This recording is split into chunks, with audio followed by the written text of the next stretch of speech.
In the Middle Ages, it was common for the church to persecute witches. They accused women who could use magic of being witches. These women were tried as heretics. Beast-fallen were also judged because their skulls were rumored to be tools used by witches for casting spells, fetching a high price. Therefore, Byakko, the protagonist, was often pursued, but his pursuers were never a match for him. Meanwhile, a witch in the deep mountains put down her book and decided to leave her seclusion. Byakko had a relatively happy childhood, despite being shunned by people around him. Only his parents cherished him. Later, Byakko became a mercenary and gained some fame from a war.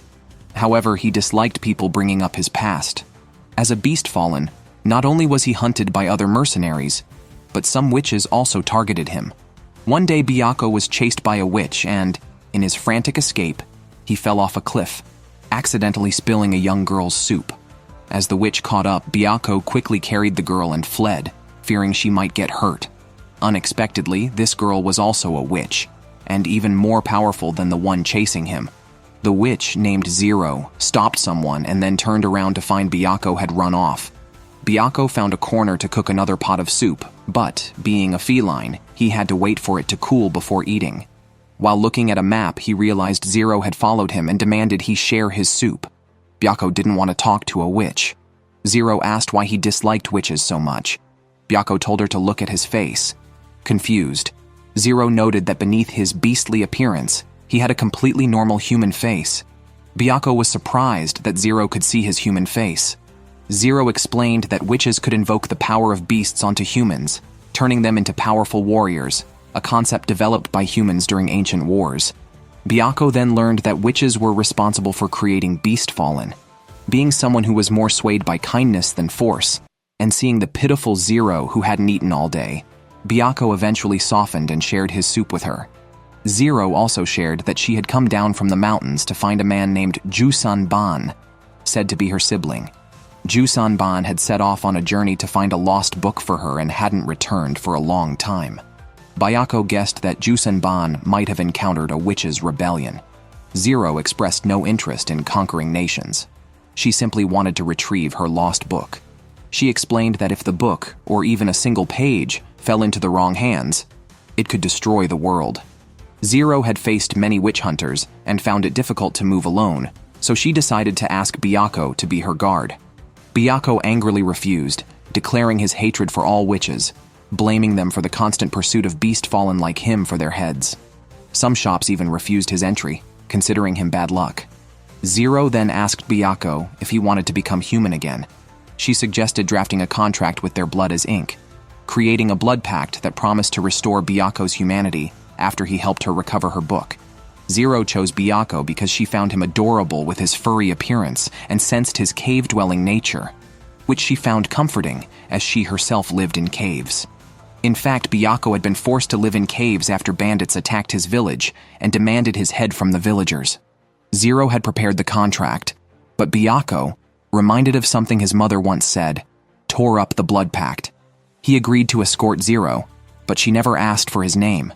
She explained that witches only call their servants by name, and knowing Byakko's name would instantly turn him into her servant. Byakko laughed at this.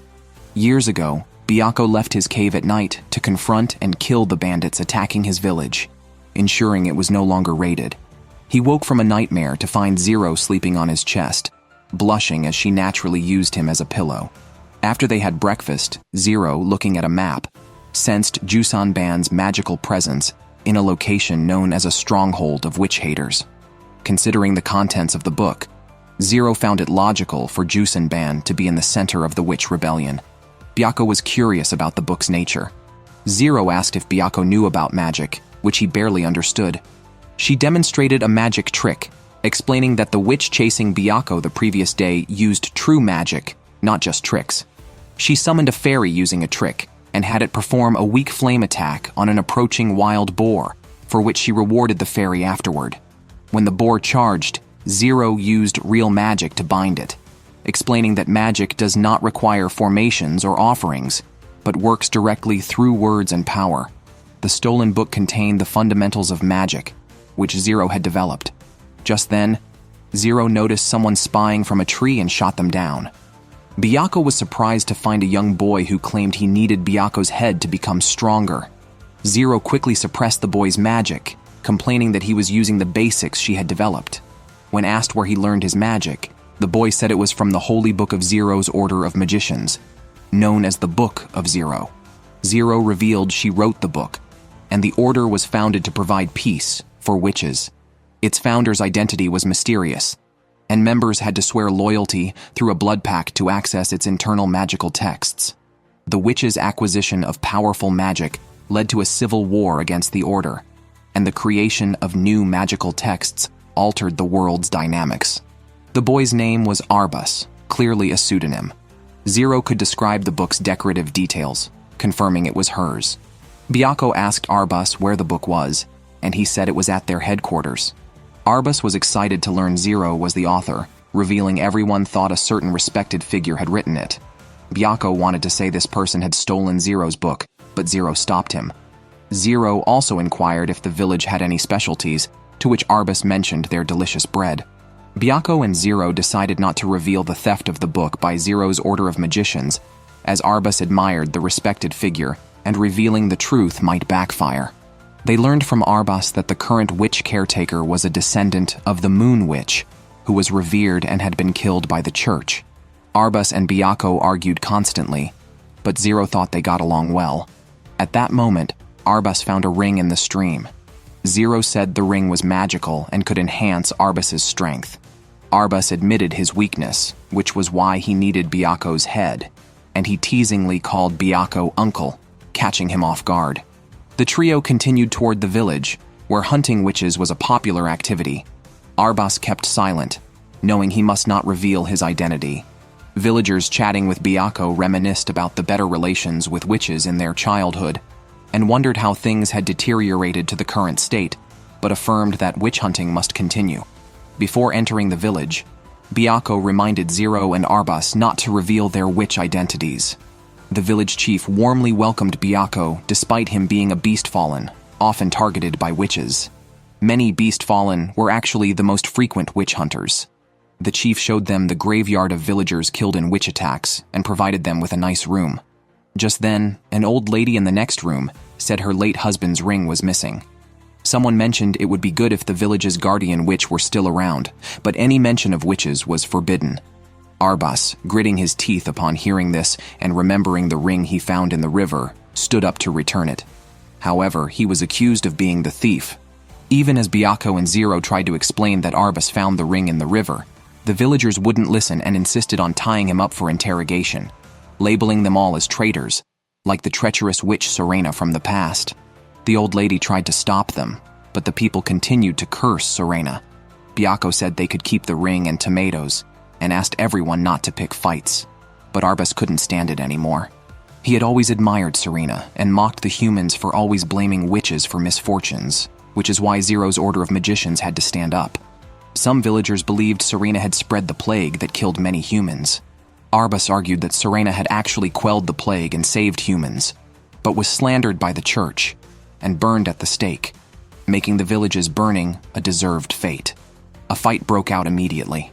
Byaku got his arm wounded and had to carry Arbus and Zero away from the village.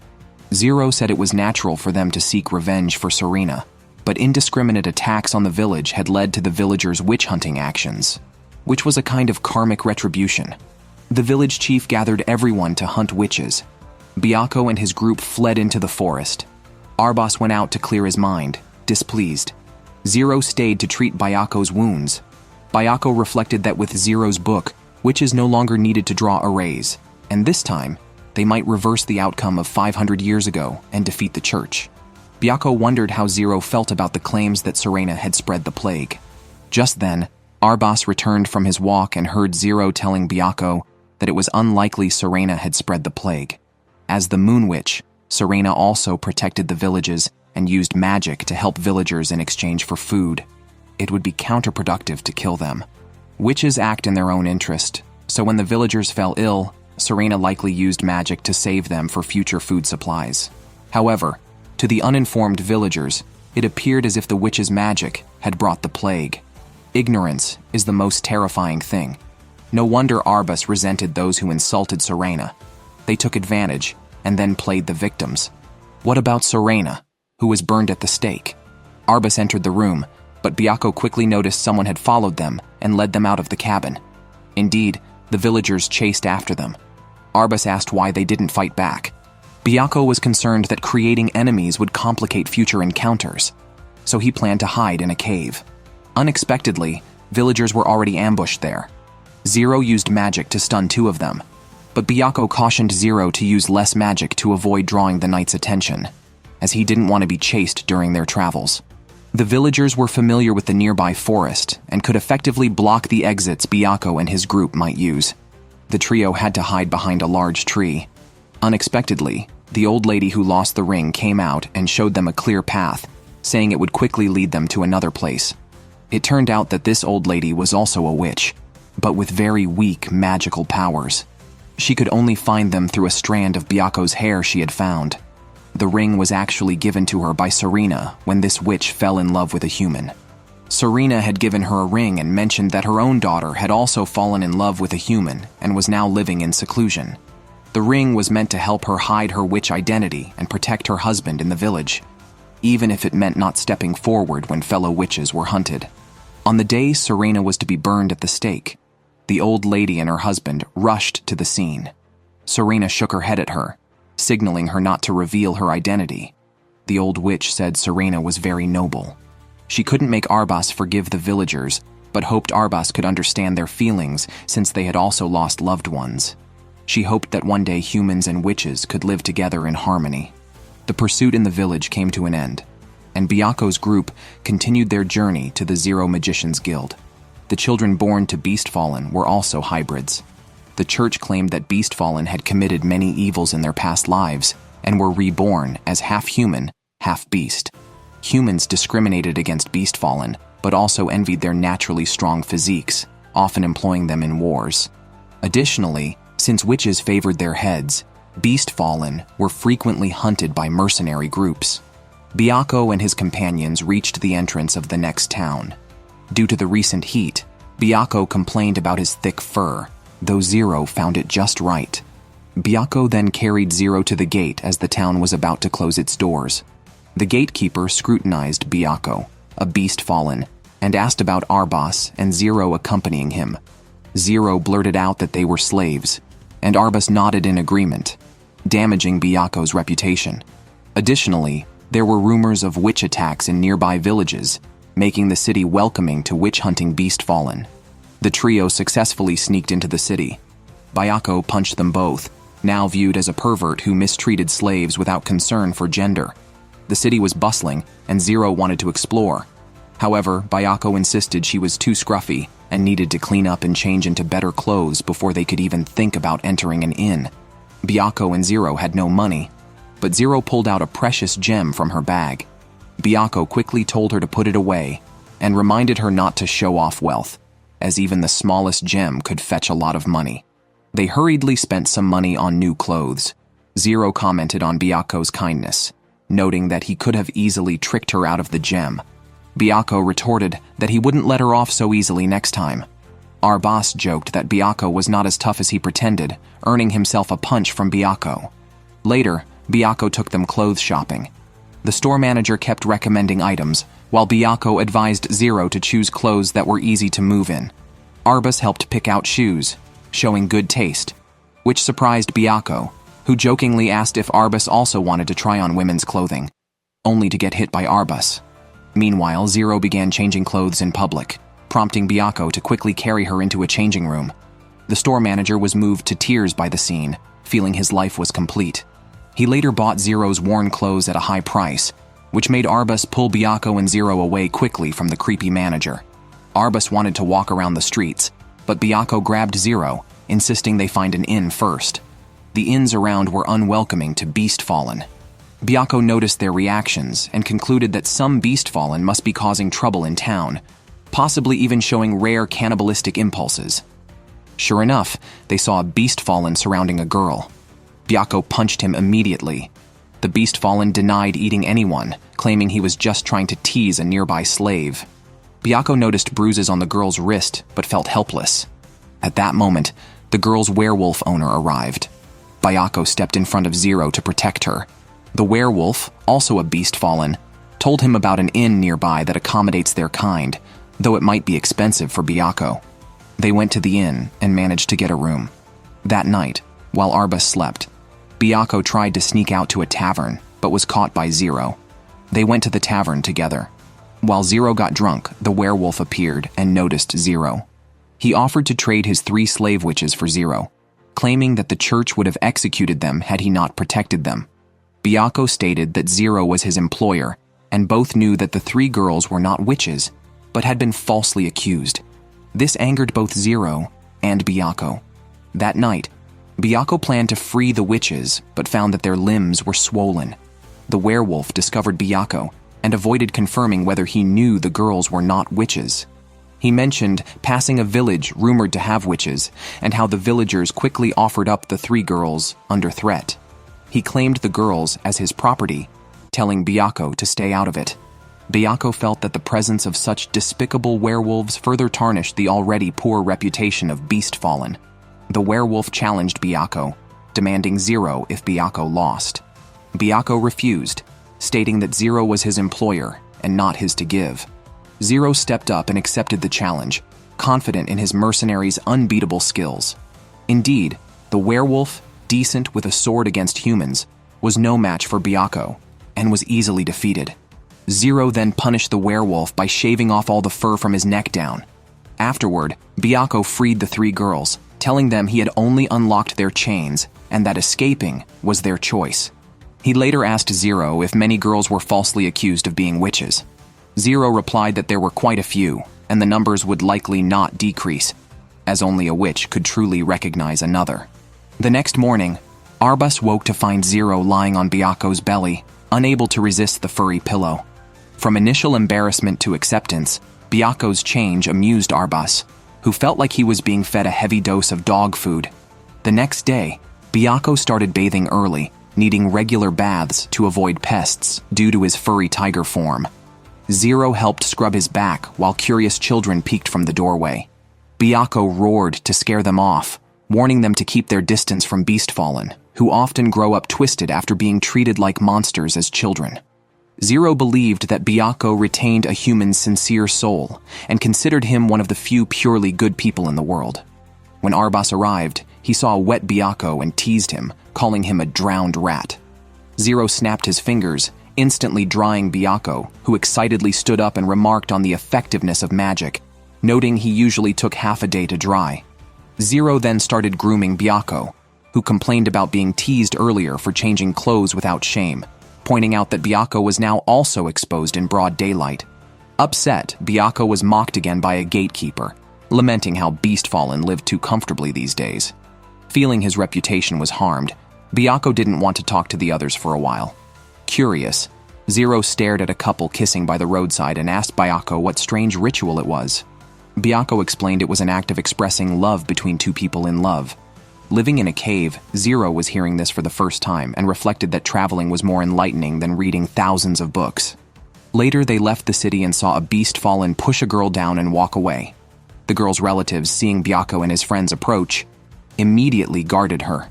Zero moved forward to show goodwill and gestured for Bayako to help dress the girl's wounds. Despite some wary looks, Bayako tried to help but was startled to see Zero using magic to heal her ankle. He quickly covered Zero's actions and finished bandaging her. Zero encouraged the girl to stand and walk, praising Bayako's bandaging skills. Grateful, the girl and her family thanked Bayako, happy to meet such a gentle Beast Fallen. Her brother even offered Bayako a necklace, and Bayako, embarrassed but touched, accepted it. Afterwards, the 3 of them continued their journey together. Zero made a flower wreath for Bayako. Along the way, they encountered a mother and daughter selling fruit, and Bayako gave the wreath to the child. They strolled toward their destination, with Zero particularly enjoying the journey, delighted to see many scenes she had never encountered before. She expressed her happiness to have met Bayako, who reminded Zero not to speak like that, as he was not used to such friendliness, having come from a mercenary circle where cursing was common. Zero recalled Bayako's mention of expressing love with a kiss and asked him for one. Bayako, blushing, said that was something only to be done with someone you like. Arbus teased Bayako for blushing too easily. They were still halfway to their destination when Arbus clamored to sit on Byaku's shoulders like Zero. Byaku refused, joking that Arbus just wanted to mess with his head. Zero then hugged Byaku's fluffy head, claiming her rights as his employer, and accidentally dropped snack crumbs on him. Byaku playfully punched her. The trio then caught fish by the river, with Zero effortlessly frying them with magic. Arbus tried to imitate her, but with much less power, so Zero coached him to visualize the deliciousness of grilled fish, which helped him successfully fry the fish, but also splashed Byaku with water. Byaku returned the favor with a punch. After drying Byaku with magic, Zero also lit a fire for them to gather around and eat.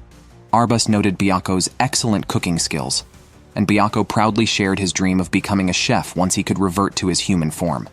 Zero promised to visit his restaurant if he ever opened one.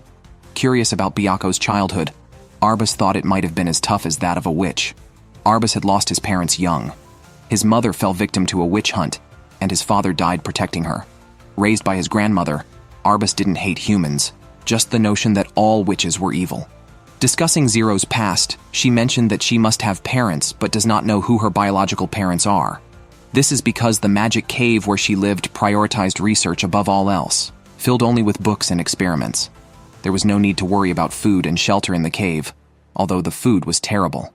Zero wrote that magic book to be able to cook tasty meals. Arbus suggested that Byaku also learn some magic so they wouldn't need to carry healing medicines. Byaku claimed he was strong and healthy, but Zero said that if Byaku tried hard, he might indeed learn basic magic. She could stay by his side to guide him, which would naturally keep them together. Byaku sarcastically remarked that it sounded like she wanted to be with him forever. Zero confirmed that was exactly her intention, as she enjoyed being with Byaku. Byaku then got up and walked away, while Arbus laughed loudly, saying Byaku couldn't handle the directness. That night, besides Zero, Arbus also used Byaku as a pillow. Byaku thought about it, but ultimately did not retaliate against Arbus. Zero smiled at this. Arbus mentioned their village was small, and if the witch hunts ever stopped, his dream was to become a fortune teller. He remembered he needed to take Zero to try the local specialty bread. He added that the innkeeper there was a good friend of his, whose dog often came out to greet him. Just then, a dog ran out. Zero looked forward to experiencing a different way of life in this village and town. However, she then heard Arbus scream, and Byaku noticed something was off in the air. They walked over to find the village shrouded in fog, as if enveloped by shadows, and the toy the dog was carrying was burnt and charred. Byaku and his group entered the village and found it seemed to have been attacked by thieves. Among the fallen people, they discovered some wearing collars, just like Arbus. However, Zero indicated it was a witch attack. Other than the burnt bodies, the houses were unharmed. It seemed to be a type of magic specifically targeting people, involving not just fire, but also wind and earth magic. The entire village was nearly slaughtered, with only the passing rats still watching them. Zero had not expected magic to be used in such a way. They found Arbus crying next to the innkeeper. This place was clearly a base for the Zero Magicians Guild. Arbus explained that there was more than one witch group. Under their leader, anyone with talent would join the Zero Magicians Guild. However, some who learned magic would turn to wrongdoing. The guild expelled these rogue witches, who then attacked towns not involved in witch hunts, committing all sorts of atrocities. Suddenly gaining powerful abilities without restraint often led these individuals down a dark path. Most were likely after the Book of Zero. The witches killed at the scene had their magical powers stripped away. Arbus stated that their guild did not engage in such acts. Zero was curious about who killed these rogue witches. Just then, they were attacked by grave robbers. Arbus was furious with those desecrating the bodies, so Byaku intervened to subdue them. Arbus knocked down the grave robbers, finding witch crystals falling from their pockets. In his anger, Arbus nearly killed the grave robbers, but was reminded by Zero not to become like the rogue witches they despised. Arbus had to hold back, and Byaku asked the grave robber to recount everything he saw. The grave robber, a beast warrior, said that when he arrived, he saw a strange man walking through the village. Any witch who got close to this man was eliminated, and the man had also gone to the church. Byaku knocked the grave robber unconscious with a punch and left the village with Arbus. A surviving dog, not suited for traveling with them, was shown the necklace given by a child and the child's image by Zero, who prepared the dog to find that family, given its intelligence and suitability for guarding. Next, Byakko and his group arrived at the church, where many witches had died. Arbas led them inside the guild's base, and sure enough, the Book of Zero was missing. It was unclear whether it was taken by the rogue witches or someone from the Magician's Guild. Arbas decided to enter the leader's room, where several witch stones were left, seemingly unused for a long time, with only a rat roaming around. Zero asked Arbas if he had seen any corpses of Serena's descendants, but Arbas shook his head, thinking they might have escaped. They found a severely injured man in a cellar. The man said he hid there and saw a strange man enter deeper into the base. Every magician who confronted this man turned into smoke and disappeared. The man insisted that it wasn't magic and urged Arbas to be cautious. He advised reuniting with scattered members of the Magician's Guild and asked Arbas to lead them. The man then died from his injuries. As Zero and the others left the depths of the base, they found the surrounding bodies peculiar. If the guild's magicians could still resist, the rogue witches were instantly killed. The methods of killing were also entirely different. One involved disappearance, while the other left bodies behind. The magic power of the witches with bodies had been taken. It seemed that someone else had killed the rogue witches. At this moment, Arbas stated that in this country, only one person could do such a thing: Jusenban. Byakko was shocked. Why did he know that name? Upon hearing Jusenban's name, a crack with an eye suddenly appeared in the air, and they were forcibly summoned away. During the teleportation, Byakko saw memories of past battles, but fortunately, Zero woke him in time. Zero explained that she only knew 2 people skilled enough to perform such a forceful summoning, and one of them was Jusenban. As expected, Jusenban appeared before Zero. He had set up a spell in that church that would summon anyone who mentioned his name. Zero noted that if she hadn't been there, Byakko, who couldn't use magic, might not have returned.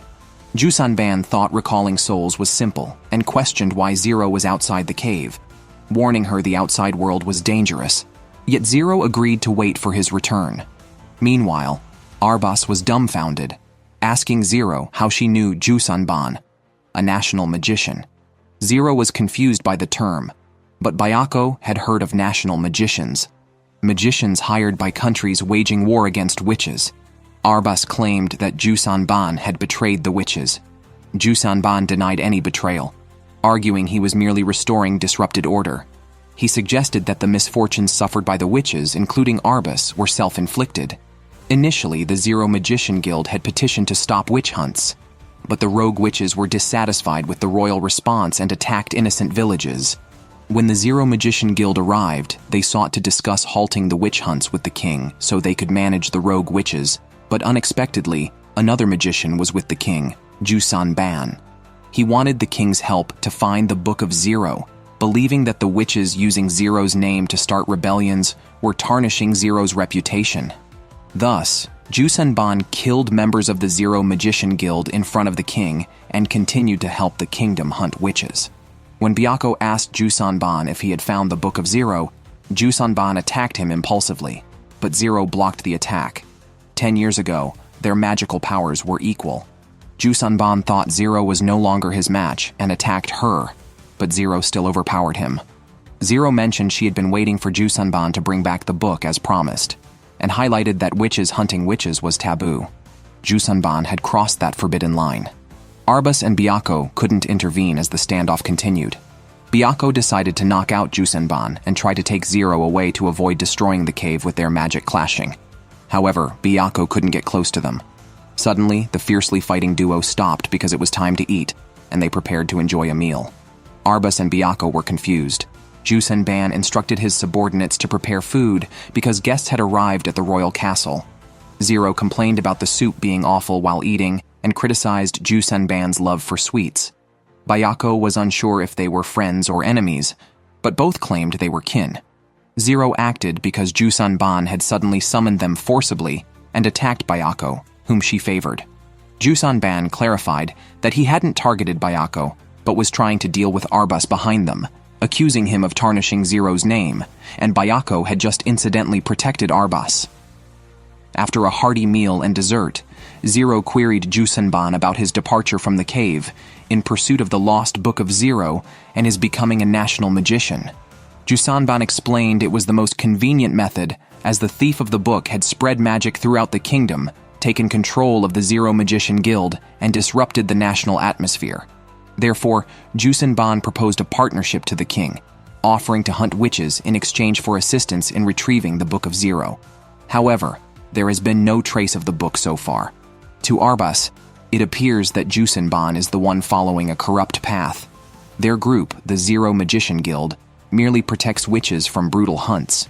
Jusenban argues that this is not protection, as their efforts to save witches have led to the deaths of bystanders, leaving behind only fear of witches. Arbas contends that it's humans who initially persecuted witches, forcing them to resist. Jusenban challenges Arbas, asking if he can guarantee that the witches' resistance has not harmed innocent people. Claiming to fight for justice, the witches' resistance has plunged the nation into chaos. So should witches just sit and wait to be hunted and killed? Jusanban believes the Zero Magician Guild is hypocritical for not managing rogue witches who cause chaos, leading to the deaths of innocents due to unregulated and widespread use of magic. Byakko knows there are 3 magical groups in the kingdom: the Zero Magician Guild, which strives to secure a peaceful life for witches, rogue witches expelled for misusing their learned magic, and the state's magicians, like Jusanban, who hunt the other 2 groups. Jusanban views lawless witches as harmful with no benefits, believing that only by eradicating these witches can the nation's knowledge be restored. He even offers Arbas a chance to join him and learn some magic, threatening him with execution if he refuses. Byakko thinks this is too extreme, noting that Arbas is still a child. However, Jusanban counters that knowing magic disqualifies one from being considered a child, urging Arbas to think carefully. Jusanban urged Zero to return to the cave quickly, stating he would soon retrieve the stolen Book of Zero. Arbas then realized and asked if the book was really stolen. Zero nodded, explaining that the person Arbas referred to had forcefully taken her Book of Zero and killed all the witches in the cave, leaving only her and Jusanban alive. The attacker's sole purpose was to acquire the book and spread its magic to the world. Arbas remembered that Zero never said they were companions, a fact even Byakko was aware of. Deeply upset, Arbas cried uncontrollably. Byakko then asked Zero why she wrote the book. She replied it was simply to make magic more accessible for hunting, fishing, healing, and lighting fires, aiming to simplify life and foster coexistence between witches and humans, thereby enhancing human life and reducing prejudice against witches. The constant experiments and discussions in the cave had tired Zero, but she hadn't anticipated the dire consequences of her creation. It seemed Jusanban was right about the book's potential to destroy the world, yet Zero couldn't bring herself to destroy it. Arbas and the others were placed in separate rooms, Byakko having one of his own. During a heart-to-heart talk, Zero told Jusanban that she did not consider Byakko a servant, unless he truly wished to surrender his name. She also accused Jusanban of turning witches into empty shells, a severe violation of witches' sacred laws. Jusanban believed that finding the Book of Zero would end everything, regardless of the cost. However, Zero argued that since she created the book, any consequences should be her responsibility. Byakko lay in his room thinking about his conversation with Zero and Jusanban, and how quickly they had abandoned Arbas, the guide. He wondered if Zero would abandon him as she had her former teammates once he helped her find the book. While pondering, a rat sent by Jusanban found Byakko and summoned him to talk beneath the tower, handing him a bottle of magic potion. Jusanban explained that simply opening the bottle and scattering its contents would activate the magic within, which could disable surrounding magic and also revert transformed beasts back to human form. Jusanban revealed he was aware of the deal Byakko had made with Zero. Byakko asked what Jusanban intended to do, but Jusanban urged him to use the potion and escape quickly, warning that Zero was a terrifying witch, not as pure as he imagined. To write her book, Zero had summoned a powerful demon and learned many demons' names from it. Jusanban suggested Byakko consider what Zero might have used as a sacrifice for such a high-level summoning. Realizing the danger, Byakko learned from Jusanban that he was not special to Zero. To all magicians, their surroundings are merely resources to be used and consumed. Byakko was still alive because he was useful to Zero. Once useless, he would be discarded. Jusenban also mentioned Witch's enchanting abilities, suggesting Byakko had been charmed by Zero during their first encounter, which is why he had instinctively protected them during Jusenban's attack on Arbas. Jusenban suspected Byakko was under Zero's control, thinking he wanted to serve her due to a fondness for her, although his usual pride was what intrigued Zero. Despite Zero's eerie nature, she was still Jusenban's kin, and he appreciated Byakko's protective actions towards her, which is why he gave him the potion and advised him to leave. As Byakko looked up at Jusenban, it seemed as though he was brainwashed, obediently taking the potion and preparing to leave. However, upon leaving, he encountered Zero, who seemed to know about his departure and invited him to celebrate the goddess festival together, quickly noticing that Byakko was under control. Zero immediately guessed that this was Jusenban's doing. Jusenban excels at stirring doubts within others, meaning Byakko was doubting himself. Realizing this made Zero very sad. They had clearly made a blood pact, and she had promised not to harm Byakko, yet he still didn't trust her. Zero told Byakko to leave and stated that she wouldn't pursue him, but also wouldn't help him revert to human form.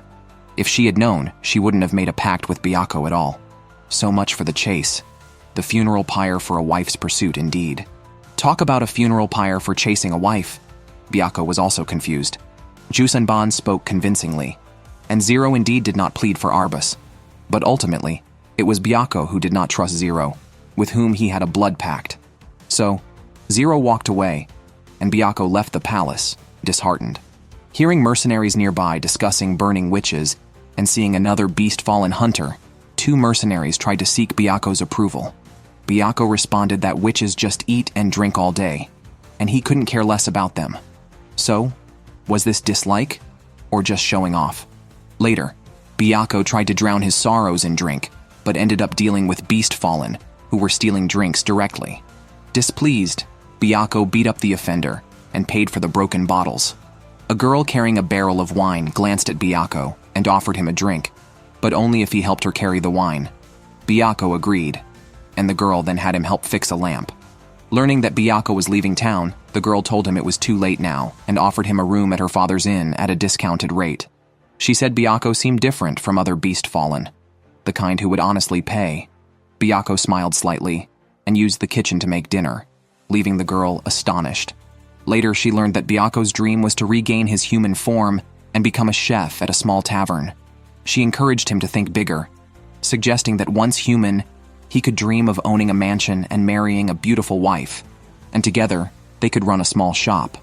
The girl, Rochelle, didn't like the current group of witch hunters.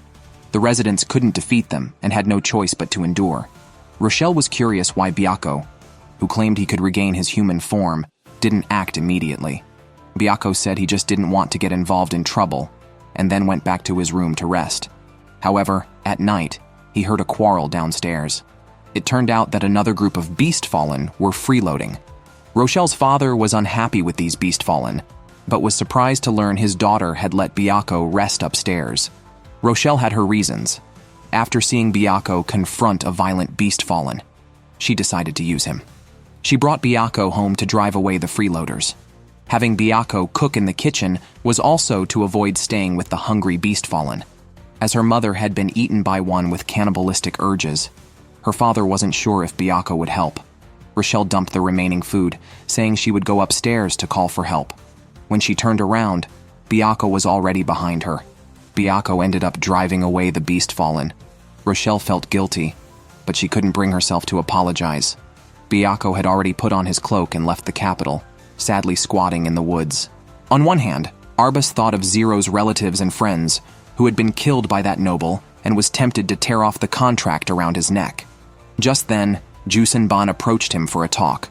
Arbas, angry, splashed water in his face. Before Jusenban could persuade him further, Zero, who had been manipulated and betrayed, charged in, full of rage.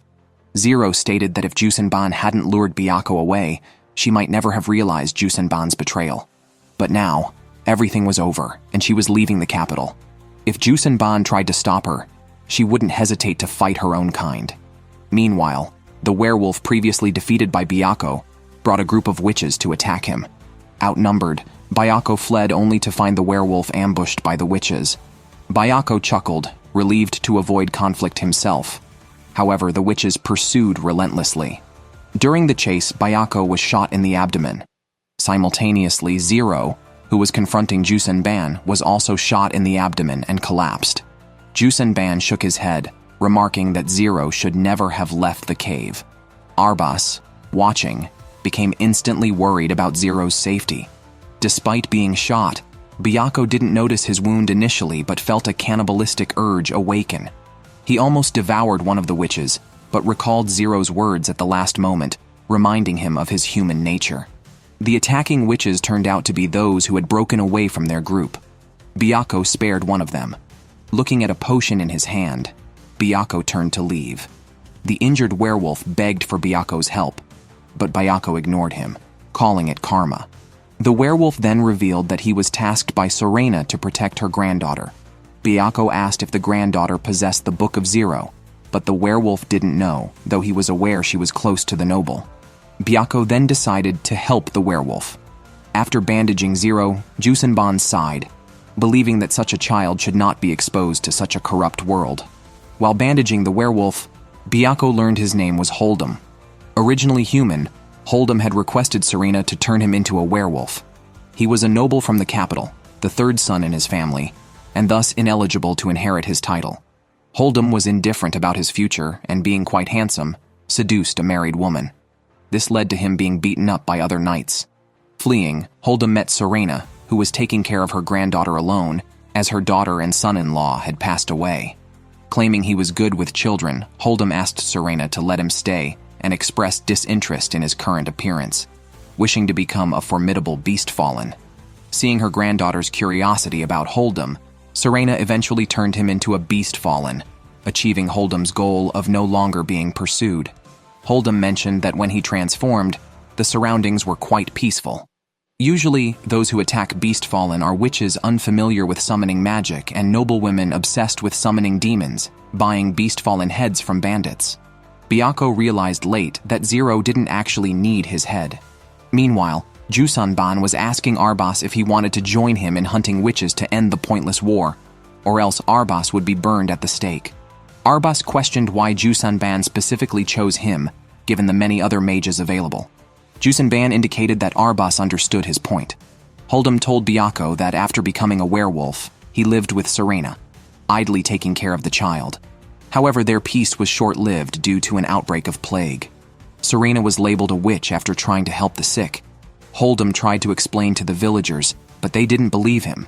He considered killing them, but Serena stopped him, saying it would truly make her a criminal witch. The plague was devastating, and the people needed a scapegoat. Serena told Hold'em to take her granddaughter and leave, thankful she had saved Hold'em, as it meant her granddaughter could escape. After being falsely accused, Serena was killed. Her granddaughter, seeking revenge, also left home. Over the years, Hold'em kept busy by gathering information about her whereabouts and discovered she had joined the Order of Zero Magicians. Wait, could Serena's granddaughter be Arbas?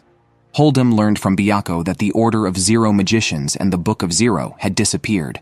Xiaolin speculated that the elusive leader might possess the book, likely kept with the granddaughter. Byako planned to find the Book of Zero, to apologize to Zero. However, Hold'em revealed that Serena had never approved of the order, citing that magic, while beneficial, should not be misused. He then suggested to Byako that the leader might have been responsible for Serena's death. Hold'em suspected that this leader might have deliberately caused the plague, leading the villagers to mistakenly blame Serena. Although lacking proof, Hold'em felt the suspicion was too significant to ignore. Meanwhile, Zero woke up to find himself confined within a barrier, regretting Byako's absence, who could have used his power. Jusenban was still persuading Arbas to join him, arguing against the existence of rogue witches. Arbas believed that dealing with rogue witches first, and then spreading beneficial magic, as discussed by Serena and Zero, was feasible. However, Jusenban viewed anyone capable of using magic as a witch, equating their existence to weapons that must be eradicated. Ultimately, Arbas did not agree to join Jusenban. The next day, Byako took Hold'em to the location of the Order of Zero Magicians. Hold'em mentioned he could smell his granddaughter on Zero, as witches use fragrances to mask their scent, making it faint and uncertain. Soon after, Byakko saw a carriage heading to the capital for an execution and realized Arbas had rejected Jusanban's proposal. He quickly turned around with Holdem to head to the capital. Holdem advised Byakko to forget it, noting the large crowd and his need to find Serena's granddaughter, insisting he couldn't afford to die there. Then, hearing cheers from behind, they turned to see Arbas being hanged. Holdem was shocked, realizing this was the person he was looking for. Byakko was also stunned, exclaiming, "Ah, Arbas is Serena's granddaughter." At that moment, Jusanban stepped onto the platform and declared he too could perform magic, but solely for the people's benefit, never to harm them. However, he claimed witches were different, responsible for countless harms. Byakko sighed, having been deceived by Jusanban's eloquence himself, aware of his frightening charm and his intent to manipulate people. Yet, it wasn't the right moment to act. Byakko waited to see if Zero would show up, but he never did at the pyre. Arbas, however, did not let Jusanban off. Before the fire was set, she revealed her identity as Serena's granddaughter and called upon the witches to use her death as a beacon to ignite their vengeance and to attack Jusanban. Indeed, witches were among the crowd, staring intently at Jusanban as the flames were lit. Holdem couldn't just watch his foster daughter be burned alive. He rushed forward. Byakko didn't stop Holdem but helped by distracting the soldiers, allowing Holdem to rush up and save Arbas. During the chaos, Jusanban had already left the execution ground. Byakko and Holdem successfully rescued Arbas and then spotted Jusanban. Jusanban, not daring to confront Byakko directly, tried to bind him with magic, but the surrounding soldiers accidentally knocked into Jusanban while trying to shoot Byakko with arrows. Jusanban quickly stopped them, claiming it would harm Zero. Hearing this, Byakko grew suspicious, dropped a smoke bomb, and regrouped with Holdem. They seized a carriage and broke out of the capital, pursued by soldiers. Holdem protected Arbas while Byakko engaged the pursuers. Luckily, the soldiers were thrown off by extra trees, but their carriage went out of control and fell off a cliff, fortunately landing in a river below, allowing them to escape. They found a place to hide. Jusanban, knowing Byakko and the others were alive but unable to attack Byakko himself, sent assassins to capture them alive. Holdem confirmed to Byakko that he had never eaten a human. He then explained that Arbas was in disguise, likely to prevent the revelation of her lineage from Serena. Upon waking, an excited Holdem rushed over to Arbas, only to be beaten up by the startled Arbas. Arbas told Byakko that she did not have the Book of Zero, and her reasons for not collaborating with Jusanban were due to his plans to kill all witches, regardless of their nature. Byakko agreed with Jusanban, noting that ordinary people cannot distinguish between good and bad witches and see all witches as murderers. Arbas expressed her intention to persuade the Magicians Guild to join her in fighting the rogue witches and the Lord who stole the Book of Zero. Holdem said it was impossible because Arbas had signed a contract when she joined the guild. If she defied the Lord, she would vanish from this world, leaving them without a way to oppose him. Meanwhile, Jusanban met with Zero, who was annoyed by his presence and just wanted to find his fluffy great axe. After treating Holdem, Arbas reflected that Zero originally researched magic for convenience, but no one used it rightly, instead bringing about war. Byakko commented that if Zero hadn't researched magic, many problems wouldn't exist. Arbas believed Zero had good intentions, but that some magicians were too corrupt. She then had an idea that if Zero could refute magic, they could draw magical circles at various points throughout the kingdom to envelop it, preventing the use of magic within. This could instantly defeat the rogue witches and the Lord. If Zero and Arbas were involved, this plan might just work. Arbas said despondently that Zero was defeated and taken away by Jusanban. Jusanban is constantly annoyed because Zero keeps complaining about losing her great axe. Zero expressed her desire to see the sky, but Jusanban told her to endure until everything was over, promising her the freedom she desires. However, Zero retorted that Jusanban had made her wait too long. She then healed the bite marks on her arm. It turned out that Zero and Byakko had a contract to transfer Byakko's injuries to herself, which Byakko had not realized. Thinking of using Zero's belongings to find help, they remembered the old robe left at a clothing store. By then, assassins had caught up. Byakko led them to escape head-on, and the assassins, hesitant to harm Byakko, only followed from a distance using magic to slow them down. Byakko and Hold'em, being beastmen with superior physical condition, soon sensed something was wrong. The group was clearly trying to herd them in a specific direction, but their own traps impeded them instead. Despite being tossed around by Byakko and Hold'em, Arbus managed to escape the pursuit. Arriving at a town they had visited before, Byakko claimed he was so hungry he might eat people if he wasn't allowed into the town to eat at a restaurant. Fearing for his own safety, the gatekeeper let them in. They successfully found the clothing store manager, a weirdo who was talking to Zero's clothes. When Byakko and his group returned the money and snatched the clothes, the manager was so upset he screamed on the floor. Our boss felt sorry for him and promised to give him a pair of Zero's socks after everything was settled, which pleased the manager. However, when he saw them preparing to burn Zero's clothes in front of him, he broke down again until Byakko covered his mouth. Arbus's divination was so powerful, it even gained Serena's approval. She quickly located Zero at the top of a high tower in the capital. Thus, Byakko, Arbus, and Hold'em split up. Byakko went to the capital to save Zero, while Arbus and Hold'em went nearby to set up a magic-canceling curse, leveraging Hold'em's speed. The route to the high tower had no path, unreachable for humans but merely a tough climb for the Beast Fallen. Their plan was well prepared, yet complications arose. For instance, while Arbus was setting up a magic circle, he encountered members of the Zero Mage Corps. They claimed to have been guided by a superior, believing Arbus would appear there after falling from a cliff and wanted to join him in a counterattack on the capital, recalling his fiery speech before his execution. However, Arbus wanted to seal his magic, but the members insisted that their superior was right and accused Arbus of betraying the witch organization. Arbus tried to explain, but Hold'em urged him to surrender, prioritizing survival over escape. Meanwhile, Byakko, climbing the mountain, also fell, but managed to grab onto the cliff face and continued upwards. Byakko reached the top of the high tower, found no windows, and simply smashed through the wall.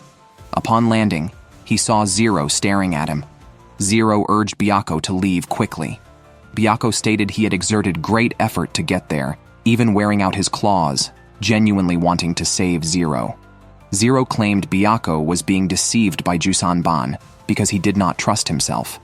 Byakko, a mercenary, lived by staying alert to survive in a world where witches often hunted him, making him wary of Zero. However, after experiencing setbacks, he realized Zero had not deceived him, which drove him to return desperately, and even call Zero his master. Byakko didn't expect Zero to cry. Zero said she didn't want to let Byakko go either.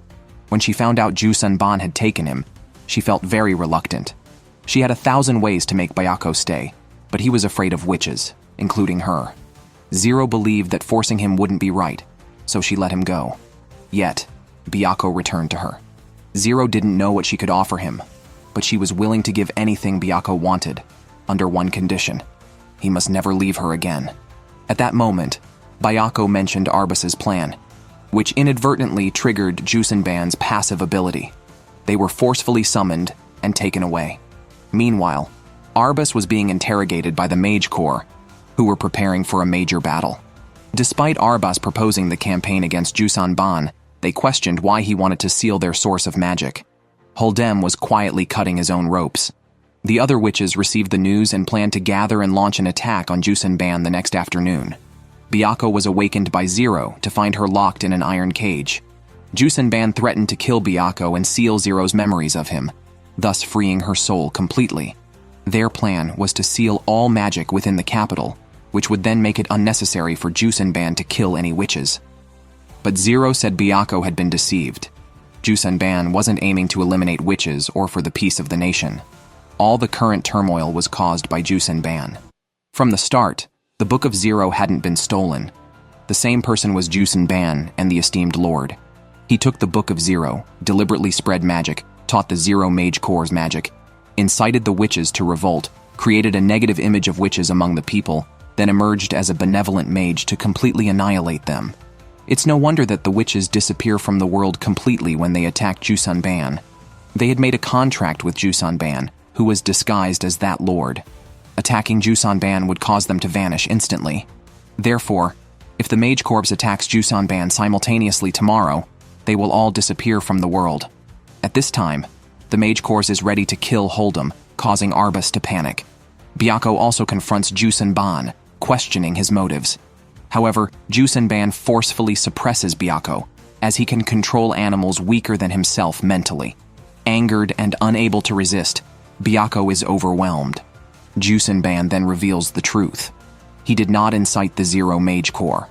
Initially, he wanted the Mage Corps to implement a plan for humans and witches to coexist, to be on the side of justice. The rogue witches spontaneously attacked humans due to the age-old hatred between witches and humans in the kingdom. A revolution was inevitable. However, to avenge Serena, the Mage Corps decided to betray humanity. This forced Jusenban to step in and play the role of a righteous mage who eliminates witches for the nation. He intended to spread Zero's fame across the world, but didn't expect this outcome. He also thought the reconstruction of the nation was too ugly for Zero to witness. Jusenban planned to create a new nation and then bring Zero out of the cave to symbolize the rule over the Magic Kingdom. But Zero didn't need any of this. Jusenban mentions that Zero wanted magic to change the world. In his view, magic only destroys the world, but Zero's naive wish moved him. Thus, Jusenban wanted to fulfill her desire, albeit through abstract means. Jusenban intentionally had Arbus make provocative statements in the field, inciting the witches to attack him. The contract they signed would cause these witches to vanish instantly. Once they did, both the ancient and the young witches at the site would perish due to this contract. Zero feels responsible for all of this. Hold'em thought he was doomed, but to his surprise, the executioner let him go, explaining that the Mage Corps aimed to minimize witch casualties by attacking Jusenban. Since Hold'em expressed a desire to eliminate magic and start anew between witches and humans, the executioner decided to let Hold'em pursue his goals. Jusenban tells Zero that only those witches craving war and revenge will die. Byakko confronts Jusenban, asking if Serena's death was unrelated to him, and if it wasn't Jusenban who spread the plague that led to Serena being falsely accused. Jusenban shakes his head, denying any involvement in spreading the plague, which was actually caused by a spontaneous experiment by the witches. Serena conducted a ritual to save the villagers and ended up dying wrongfully, a choice she made herself. Byakko argues that the partners involved in the crackdown and Zero's companions in the cave were also killed by Jusenban, who believes those people were only engaging in meaningless theoretical repetitions in the cave, making their lives no different from death. The only one who changed was Zero. Jusenban had suggested to them to let Zero see the outside world, but they feared Zero's power and tried to keep her confined until her death. Byakko challenged Jusenban, asking if he had ever considered Zero's opinion. "Do you really think Zero will one day thank you for killing so many witches on her behalf?" Jusenban's resolve wavered. Byakko managed to break free from some of the control. He argued that Jusenban's self-gratifying sacrifices only made Zero uncomfortable. After Jusenban was shaken, Byakko rose from the ground and quickly charged at him. Jusenban used magic to restrain Byakko, but did not expect Byakko to throw a potion that nullified magic, which Jusenban had given him earlier, towards the cage holding Zero. Zero successfully escaped from the cage, and after gaining her freedom, she followed a caravan into exile. Zero is known as the Witch of Zero because she is a genius among all witches. The two quickly started fighting in the cave. Byakko watched helplessly as the two witches fought fiercely. Zero was like a child Jusenban had watched grow up, but Jusenban's magical power was far inferior to Zero's. During their clash, Jusenban started spitting blood, unable to withstand the power. Byakko tried to stop Zero, saying there was no need to kill Jusenban as he was already at his limit. However, Zero did not stop. Byakko rushed to block the magical attack and found himself unharmed, but instead, Zero collapsed from severe injuries. This shocked Byakko. Jusenban immediately rushed to check on Zero. On the other hand, Arbus was taken away by the Mage Corps, believing everything was a trap set by Jusenban. He urged them to calm down and think it over, but they wouldn't listen. So, Arbus stayed quiet until he could reunite with the main troops. He planned to use his position as an agent of the Mage Corps to persuade everyone to first eliminate the magic in the capital, spreading magic correctly, as Serena had suggested. However, everyone stated that the priority was to deal with Jusenban, since witches had been persecuted for years, and it was time for humans to suffer. They were united because of Serena. not because of her granddaughter's name. Some even questioned Arbus about where he was when the village was attacked, criticizing him for lacking the resilience expected of an agent. Byakko questioned Jusanban on why Zero was injured. Jusanban claimed that Zero must have placed a spell on Byakko, causing all harm Byakko received to backlash onto Zero. Byakko then recalled the time Zero had drawn something on his back while bathing him. This pattern could only be unlocked by Zero, or it would cease if Byakko died within a certain magical barrier. This realization explained why Byakko had remained unharmed recently, and why Jusanban had not lethally attacked him. It also made sense of Zero's previous assurance that she would always protect Byakko.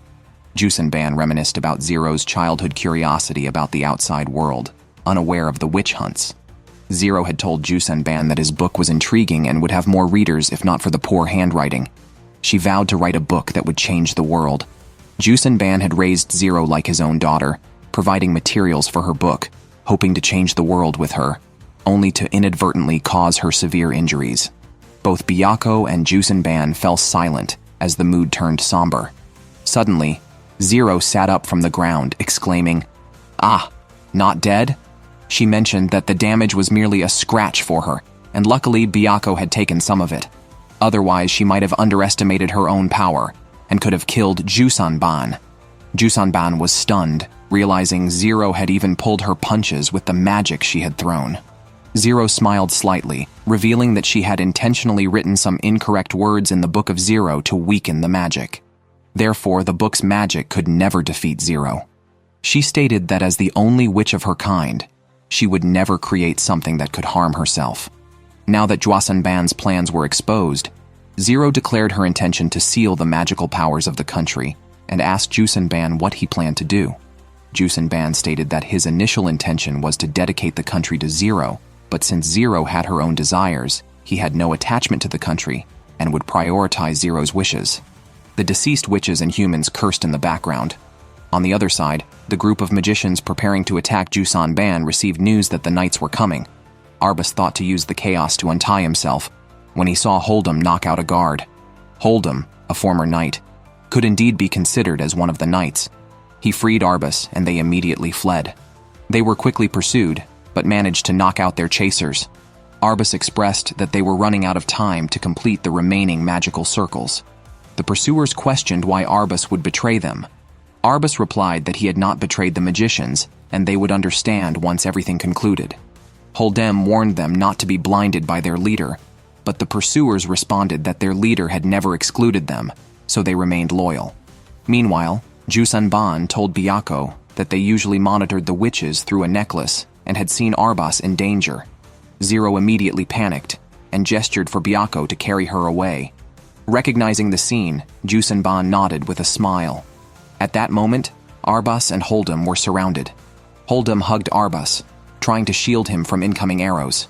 Just in time, Zero arrived to dispel the magic and Jusanban used vines to bind the witches. Arbus was surprised that Jusanban would help. Zero quickly explained Jusanban's actions over the years, revealing he was a double agent who served as a national magician hunting witches, while secretly leading the magicians' group. Arbus couldn't believe it until he saw the necklace monitoring them. Hold'em immediately attacked Jusanban, accusing him of killing Serena. Jusanban and Zero explained that the plague was not spread by him, but by a group of witches conducting malicious experiments. However, he did spread the magic, indirectly leading to Serena's death. Jusanban respected Serena highly and regretted not saving her. Arbus harbored deep hatred towards Jusanban. Jusanban paused the confrontation, opened the Book of Zero, and released the contract with Arbus, telling him there would be no backlash if he acted now, as Arbus had a reason to kill him. Jusanban asked for a chance to make amends.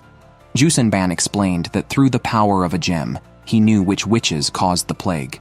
Using magic then could have saved the entire village, but Serena would have been suspected, so he believed she would choose not to act. However, Serena intervened and sacrificed herself to create an escape opportunity for her granddaughter, facing death willingly. Jusanban added that Serena was a thoughtful witch who anticipated her death would spark a war between witches and humans, yet she still sacrificed her life. Arbus angrily questioned if Jusanban meant that his grandmother intentionally started the war. Byakko interrupted the dispute, pointing out that the war between witches and humans was not over. Their first priority was to address this issue to prevent more deaths. Arbas had only completed one magic circle. Another was destroyed by the magician's group. They needed to split into 4 groups to complete the remaining 4 circles. Before leaving, Byakko emphasized to Arbas the importance of returning as her power was crucial. Byakko and Zero quickly completed the first magic circle and hurried back to their original positions. Jusenban and Hold'em finished the remaining circles. Arbas, still crying, had not completed his circle. The magician's group was furiously besieging the city. The king realized he could not find the national magician. Witches breached the city, urging residents to go home and stating their target was only Jusenban. Hold'em and Jusenban had returned to the meeting point. Hold'em, initially intending to kill Jusenban, could not bring himself to do it after Jusenban's confession. Hold'em noted that witches live long, and he wanted Jusenban to regret not saving Serena for his entire life. Zero and the others rushed back, found Arbas absent, and decided to pray with Jusenban. Vulnerable at this moment, Hold'em and Byakko had to fend off attacks since the magician's group was in pursuit. They used magic to control animals.